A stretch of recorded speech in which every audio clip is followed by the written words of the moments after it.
So, hi everyone, welcome to our weekly Q&A session. And today it is my pleasure to welcome here our coach Daniel. So, Daniel, it's really nice to see you here today. And how are you? How have you been? How was your summer actually? Yeah, no, thanks for having me here. It was a very nice summer. We had a family trip to Sweden where most of my family lives, and the weather cooperated. It was super nice. And as of today, actually, no, as of yesterday, my kids are back in school. They have a really long summer break here in Oregon, but they're back in school and things are going kind of settling back into the routine. So that's nice too. But yeah, it's been super nice. Yeah, so this is really wonderful to hear. My kids are also back to school since Monday, and already I'm so stressed with all the homework and all the upcoming things that are waiting for us. So, yeah, I'm also like really happy to be in the routine, but yeah, it's going to be a little bit too much. So, but we will see. Okay, let's start. And we have the first question that was on YouTube ready for us today, and it is from Sia. Although it seems like there is some little part missing, but from what we have here is I just want peace of mind. I don't even care about my sleep. I just can't bear this constant state of anxiousness. I have tried everything, even befriending these feelings and sitting with them. Um, Sitting with them hasn't helped. It just somehow amplifies these feelings and thoughts. I have listened to several podcasts on effortlessness, but I can't just get the right way to become effortless. Please help me. So, what do you think, Daniel? What could help Sia? What she should understand? Yes, yeah. So, firstly, to see if you're hearing this, I'd say, sorry to hear that things have been so difficult, of course, but I'm glad you found us. And I would say, firstly, that I do believe that she's found something that's true here, which is that everything we want really comes from like this place of effortlessness. Nobody ever tried really hard to become calm or have a peaceful state of mind, right? Nobody tried really hard to sleep and that led to sleep, right? It is the opposite. It is when we see that there's nothing we have to do, nothing we have to achieve, nothing we have to run away from, nothing we have to be scared of, then we are naturally in a state of peace of mind. We're naturally in a state where sleep just happens. So I think there's truth here. Now, what so often happens though is that our mind is this like survival machine. Like it wants to have control, it wants to manage, it wants to be able to like hit this button and see this happen, right? So oftentimes when we hear this, that okay, everything we really want, peace of mind, peaceful sleep, it comes from effortlessness, then we go like, okay, this is it. I found the thing. I'm just have to become effortless and then everything will follow, right? And then C is kind of like researching, reading, and really trying hard to become effortless, which is like kind of like a paradox here, right? Because effortlessness is about not trying. So in a way, we can see that like effortlessness has become a goal here, has become something we're trying to achieve, something we're trying to get, right? Which is very natural for C. If you hear this, nothing strange at all. Like this very easily happens. But that also explains why actually the thoughts have intensified, the emotions have intensified, things have becoming more difficult the more Sia has tried to become effortless. Like, which just illustrates kind of the fundamental principles here. And so seeing this, hearing this, how does someone like Sia proceed forward? I think it's just learning from this experience. And like now Sia has this like experiential learning here. Sia has seen and felt what it feels like when we're actually exerting more effort, because then things get more tricky for us, more difficult for us. And sometimes it is almost like we have to exhaust this. We have to try harder and harder and harder and see things get more and more intense for us until we experientially understand this and see that, oh my gosh, I'm actually still trying. I'm still attempting to achieve. I'm still wanting to have control, right? And that leads to like the true effortlessness when we're like, these thoughts are coming, this is happening, I don't have to do anything about this. And that leads where we want to be. So that's kind of how I'd answer it. Mm-hmm. Thank you so much for sharing, Daniel. One thing that came to my mind as you were speaking, like, uh, So many times, like people, when they were trying to avoid their thoughts, their emotions, they were trying to suppress them, and then when all of a sudden they start to like learn about them, and seeing that we should look into these emotions and these thoughts, what is kind of like really behind them, then they may intensify. They may be like, because for our brain it's something new. Like, hey, she's not trying to avoid it. She's not trying to suppress it. This is something new, something different, right? And I would just tell to you, Sia, that this is a brief period. This is just a transition period where from your brain feeling like kind of confused, kind of bewildered, like, oh, what is going on here? And so it may feel really more intense and really more uncomfortable.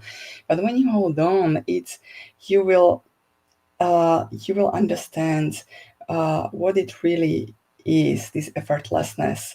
And also I had to admit that like this effortlessness was kind of like hard for me to understand, and the way I see it was that even when I'm awake in the middle of the night, I don't have to do anything about it. Even when I'm in the middle of like crying and like being really exhausted and tired and hating everything, I don't have to stop doing it, because this is basically what my brain needs to do right now. It wants to scare me with all the catastrophic thoughts. It wants to give me all these difficult emotions. And when I don't step into the way of it, it passes, because they don't want to stay with us forever. It just our brain's way to communicate with us. So this is my 2 cents what I wanted to share about this. And right, we have another questions coming in, and we have a question from Marco. It's really nice to see you here, Marco. And he's writing. Daniel says that insomnia is anxiety driven, fear of being awake in the night. Anxiety is treated by facing your fears. My question is: befriending wakefulness same as facing your fears? So, what do you think, Daniel? Yeah, very nice question, and thanks for asking, Marco. And I would say yes, if we understand like facing our fears in the way that I mean it.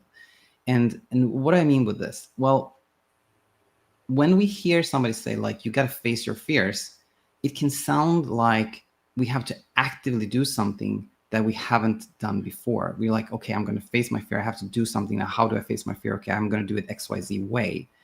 But in fact, uh, that is not what I mean when I say facing your fear. In fact, I mean it this way, that something has scared us. We have been afraid of something. And what we have done so far is that we have tried to escape it. We've tried to avoid it. We try to hide from it. We try to battle it, combat it. We've been actively trying to suppress our fear. When we're no longer doing that, that to me is like we're facing our fear.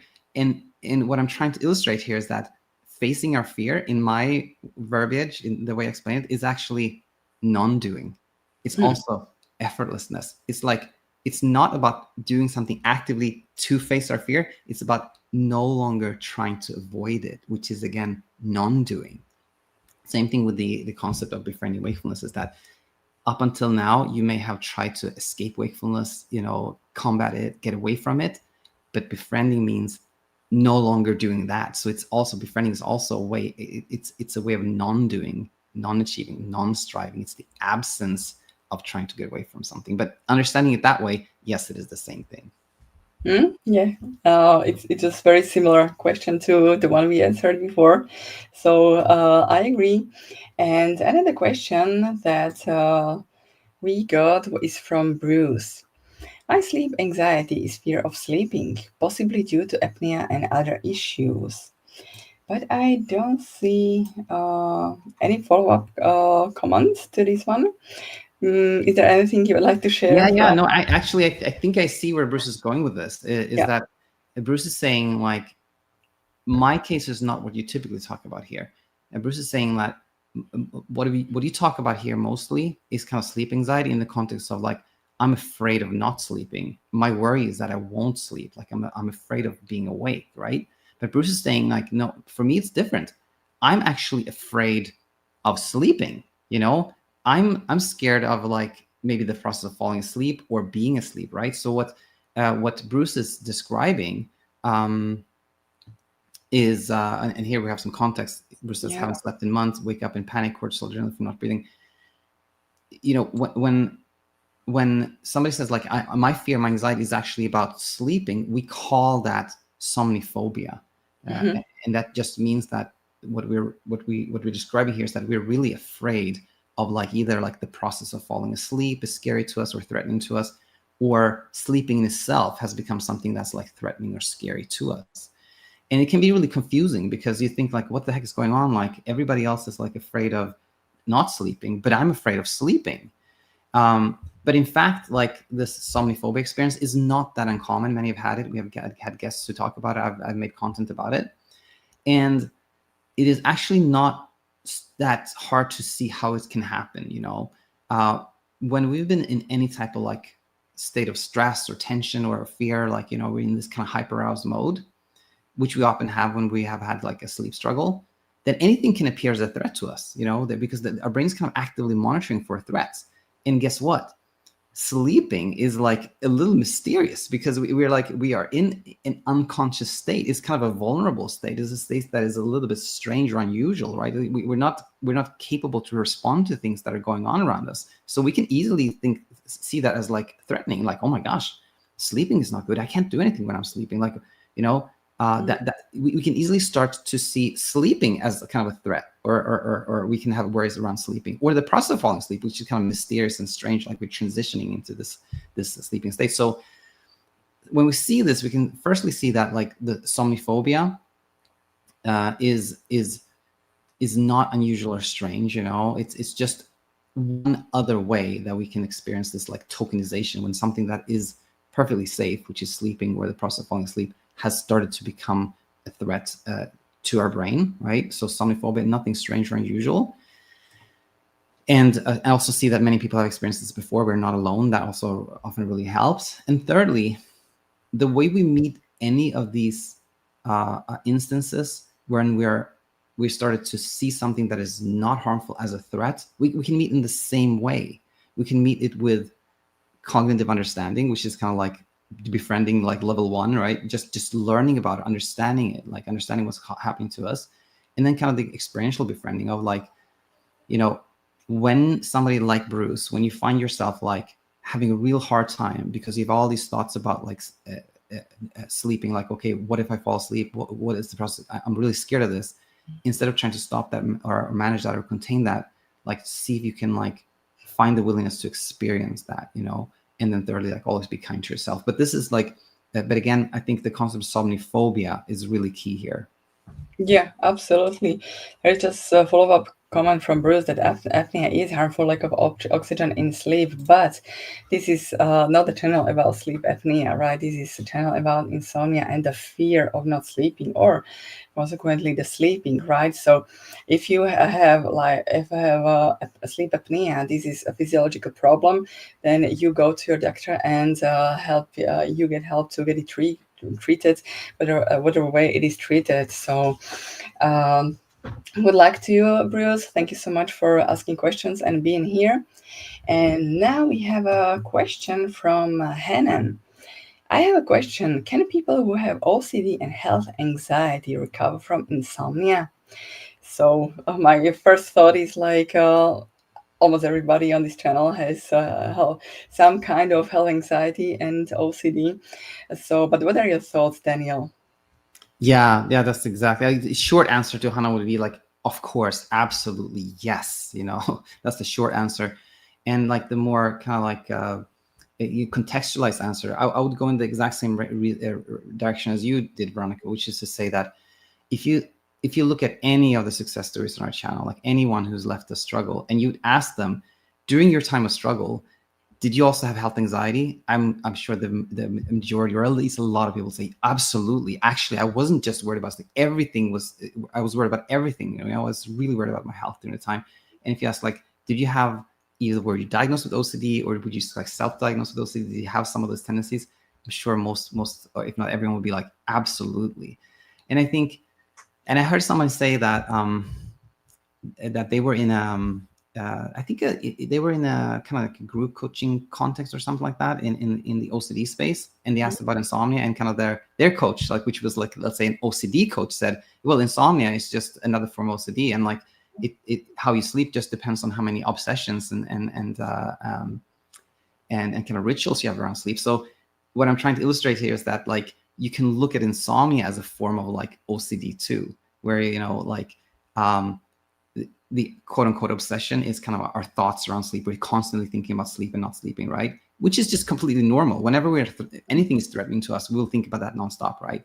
And the compulsions are essentially what we call sleep efforts. The things we try to do to sleep or try to do to escape our anxiety around sleep are the same things that are compulsions in the general state of OCD. So anyway, long story short, Hanan, yeah, absolutely. And there's again, I see no difference between health anxiety, OCD, insomnia. They're all just facets of the inner struggle. They all come from the same process of like our brain identifying something that is not a threat as such. So absolutely, Hanan. Yeah, absolutely. And right, we have a follow-up question from Hanan. I started having sleep anxiety 2 months ago after a health scare. I'm on bedtime and started sleeping better for around a week. Now, when my kids started school, I'm back at sleeping 3 hours and fear again. So yes, that's completely the stress from the upcoming school year, and yeah, I'll just jump in and it's very normal that when we have a health scare, our nervous system is on high alert. And our brain kind of like picks up threats much more easily, right?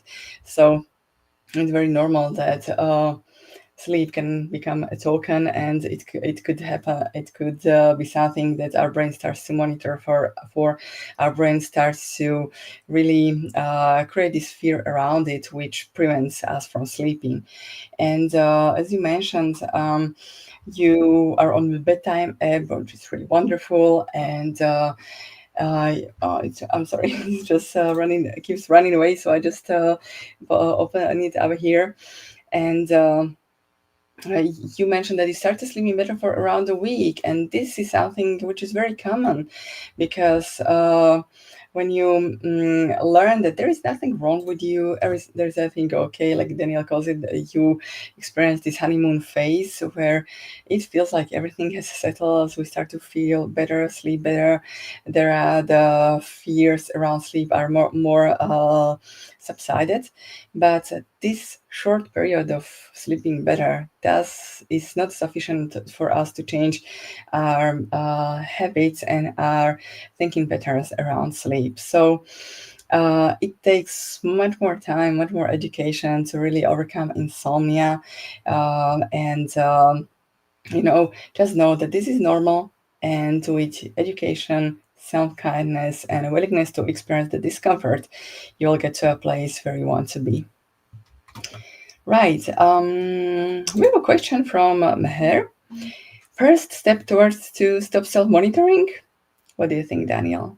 Yeah, first step towards to stop self-monitoring. Well, I think Meher has like already taken that step, which is just the awareness of self-monitoring. Oftentimes, we're in a struggle and we don't know what's going on, and we're just automatically paying attention to everything inside us. Like we're monitoring our thoughts, we're monitoring our emotions, we're monitoring our habits, our behaviors, everything like that, and just automatically, because we identify like we have identified some kind of threat and problem, and we're automatically starting to monitor, right?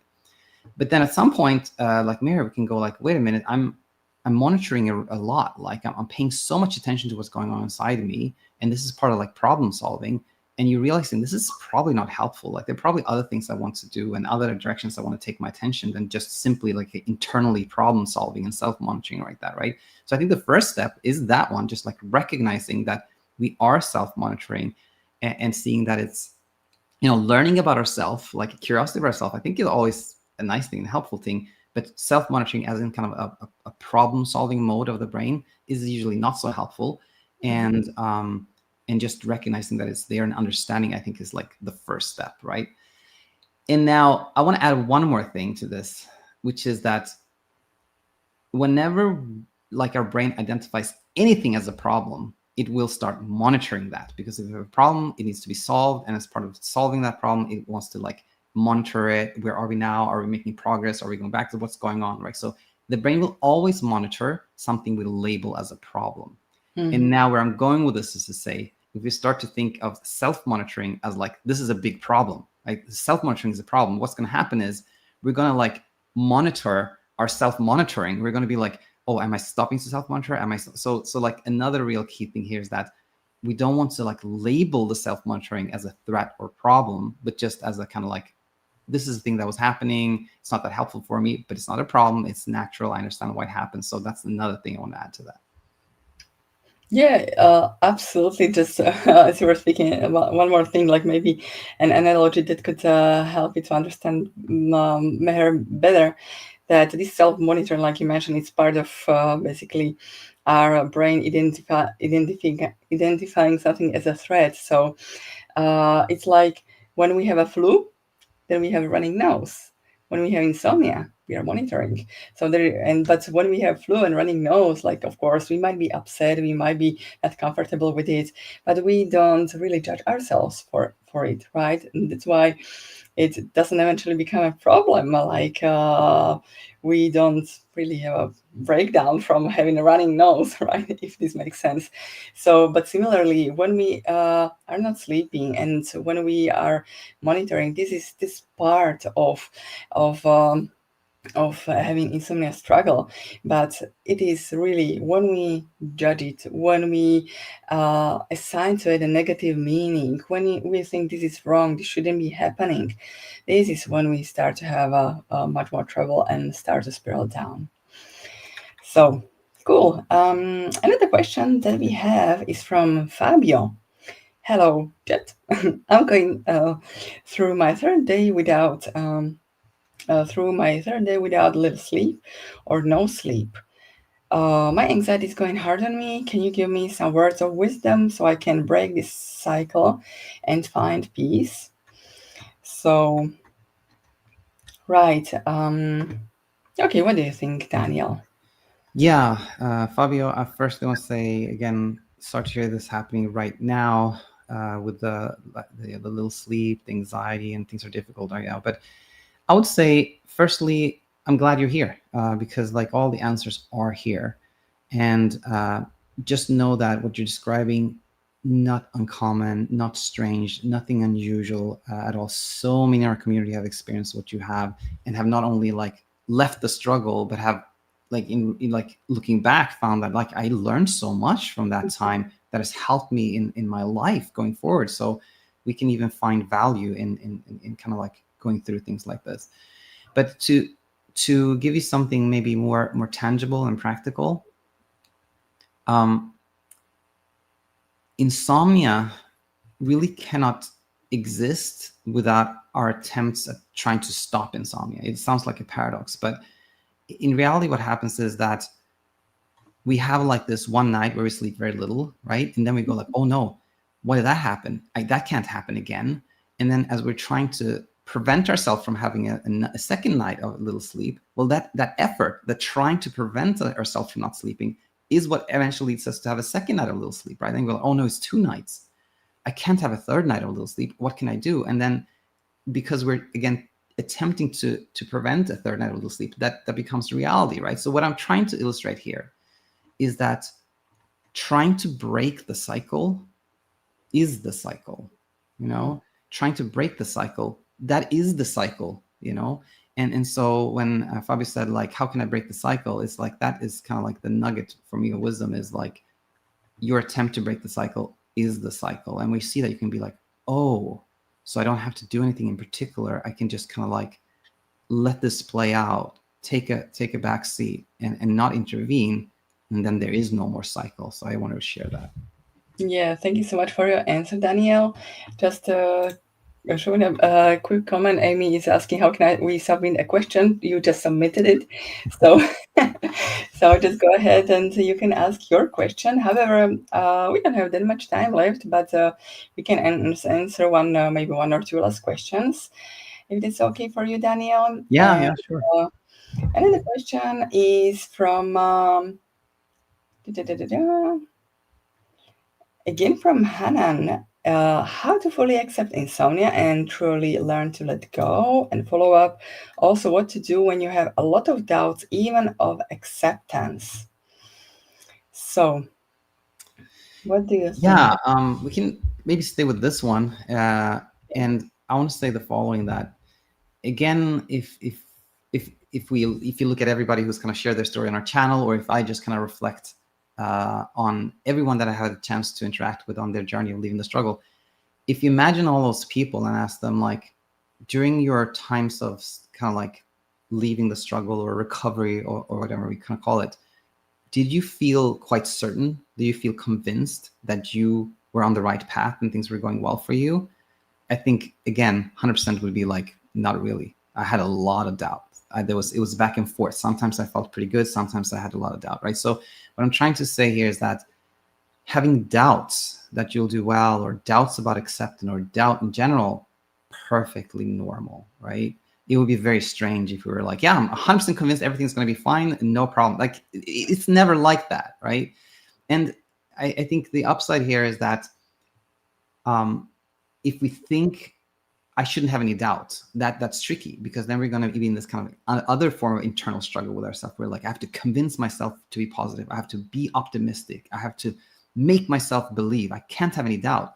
That's tricky, because like we can't force ourselves to believe something, right? But when we go like, okay, I have some doubts. I'm not really sure, and that's okay.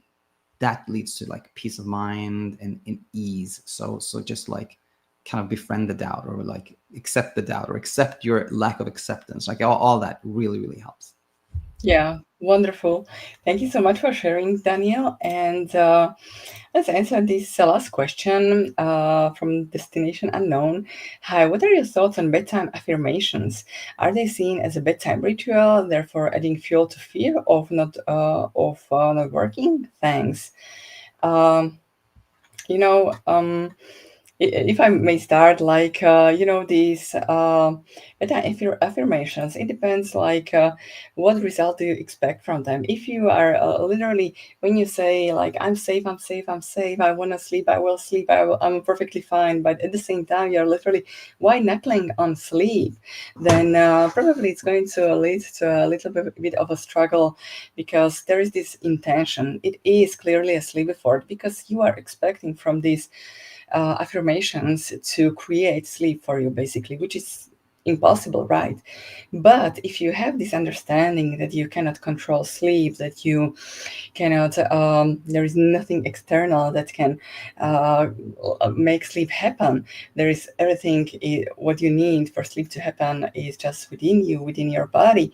Then when you just say to yourself, just gently, kind of like remind yourself, I'm safe, even if I don't sleep, even whatever happens, even when I allow the night to unfold as it pleases, I'm safe. Then it carries even a different charge, even by the way I say it, right? When we are not white knuckling on sleep, and we don't expect from this gentle affirmation that it will create the sleep for us, then you are absolutely free to use any affirmation there is out for you there, that makes you feel comfortable, that makes you feel more kind of, that creates the the comfort for you, right? So these are my thoughts. Is there anything you would like to add, Daniel? Yeah, there was something, it just came to me as you were speaking, kind of this like Yeah. interesting kind of thought experiment here. And I was thinking of like, when we think of affirmations as part of like just self-kindness and kind of gentle words towards ourselves, that can be really nice.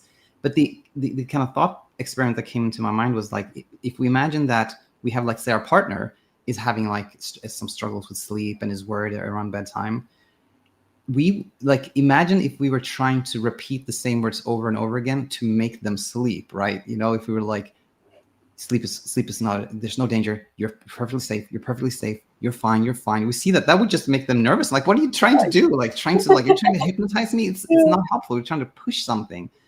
But if we were, on the other hand, we're like just talking to our partner from a point of like kindness, being like, it's gonna be okay, you know, like just being nice and gentle with them, that's nice. So I think the same thing plays out inside us, but hopefully that could illustrate it a little bit more. Yeah, absolutely. So thank you so much, Danielle. That was our last question we would answer here today. We couldn't answer all of them, but we have a few. Yes, thank you notes exactly, and also this one from Fabio, and there was one more from Meher. Thank you so much. And right, next questions we might answer next week in another Q&A with one of our coaches. And in the meantime, I hope everybody have a good time. Thank you so, again, Daniel, for being here today and for all your wonderful questions. Bye bye and take care, everybody. Everyone.